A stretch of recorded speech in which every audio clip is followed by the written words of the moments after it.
June 1ನೇ ತಾರೀಕಿನ ನಂತರ ಇವತ್ತಿನಲ್ಲಿ ಅದು ಕಡ್ಡಾಯವಾಗಿ ಜಾರಿ ಆಗ್ತದೆ. ಆದರೆ ಜೂನ್ 1ನೇ ತಾರೀಕುವರೆಗೆ ಅಂದ್ರೆ ಇದಾಗಿರುತ್ತೆ. ಅದಾದ ನಂತರ ಜೂನ್ ತಿಂಗಳ ನಂತರ ಯಾರೆಲ್ಲ ಹೆಲ್ಮೆಟ್ ಇಲ್ಲದೆ ಕಾರ್ಯಕ್ರಮ ಇದು ಕಡ್ಡಾಯವಾಗಿ ಜಾರಿ ಆಗ್ತದೆ. ಒಂದು ರಾಂಗ್ ಕಾನ್ಸೆಪ್ಟ್, ಒಂದು ತಪ್ಪಾದ ಗ್ರಹಿಕೆ ಬಳ್ಳಾರಿ ಜನರಲ್ಲಿ ಮೂಡಿದೆ. ಇಲ್ಲಿ ಬಿಸಿಲಿನ ತಾಪ ಹೆಚ್ಚಾಗಿರುವ ಕಾರಣ ಬಳ್ಳಾರಿಗೆ ಹೆಲ್ಮೆಟ್ ಎಕ್ಸಂಪ್ಷನ್ ಕೊಡಲಾಗಿದೆ ಅಂತ ಹೇಳಿ ಒಂದು ತುಂಬಾ ಆಳವಾದ ಒಂದು ತಪ್ಪು ಕಲ್ಪನೆ ಬೇರೂರಿರುವಂತದ್ದು. ಆ ತರಹದ ಯಾವುದೇ ನಿಯಮ ಸರ್ಕಾರದ ಮುಂದೆ ಆಗ್ಲಿ ಪೊಲೀಸ್ ಇಲಾಖೆ ಮುಂದೆ ಆಗ್ಲಿ ಇಲ್ಲ. ಎಲ್ಲರಿಗೂ ಕಡ್ಡಾಯ ಹೆಲ್ಮೆಟ್ ಧರಿಸುವಂತದ್ದು, ವಿಶೇಷವಾಗಿ ಟೂ ವೀಲರ್ ಚಾಲನೆ ಮಾಡುವವರಿಗೆ. ಆಕ್ಚುಲಿ ಮುಂದೆ ಗಾಡಿ ಓಡಿಸುವವರು ಮತ್ತೆ ಹಿಂದೆ ಕುಂತವರು 2 ಜನ ಕಡ್ಡಾಯವಾಗಿ ಹೆಲ್ಮೆಟ್ ಅನ್ನ ಧರಿಸಲೇಬೇಕು.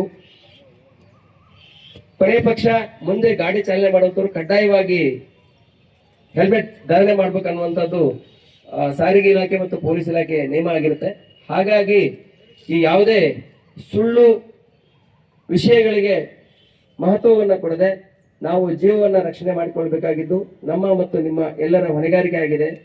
ನಾವು ಜವಾಬ್ದಾರಿ ಹೊತ್ತ ಪೊಲೀಸ್ ಇಲಾಖೆಯಾಗಿ ಜನಸಾಮಾನ್ಯರ ಜೀವ ರಕ್ಷಣೆಯ ಕೈಂಕರ್ಯವನ್ನು ಕೈಗೊಳ್ಳಬೇಕಾಗಿರುವುದು ಕೂಡ ನಮ್ಮ ಆದ್ಯ ಕರ್ತವ್ಯ ಆಗಿದೆ. ಮೊದಲಿಗೆ ಹೆಲ್ಮೆಟ್ ಜಾಗೃತಿ ಕಾರ್ಯಕ್ರಮವನ್ನು ಮಾಡಿ ಇದರಲ್ಲಿ ಒಂದಷ್ಟು ಜನರಿಗೆ ಉಚಿತವಾಗಿ ಹೆಲ್ಮೆಟ್ಗಳನ್ನು ವಿತರಣೆ ಮಾಡುವ ಮೂಲಕ ಈ ಕಾರ್ಯಕ್ರಮಕ್ಕೆ ಚಾಲನೆಯನ್ನು ಕೊಡ್ತಾ ಇದ್ದೇವೆ ಭಾವಿಸಿದ್ದೇನೆ.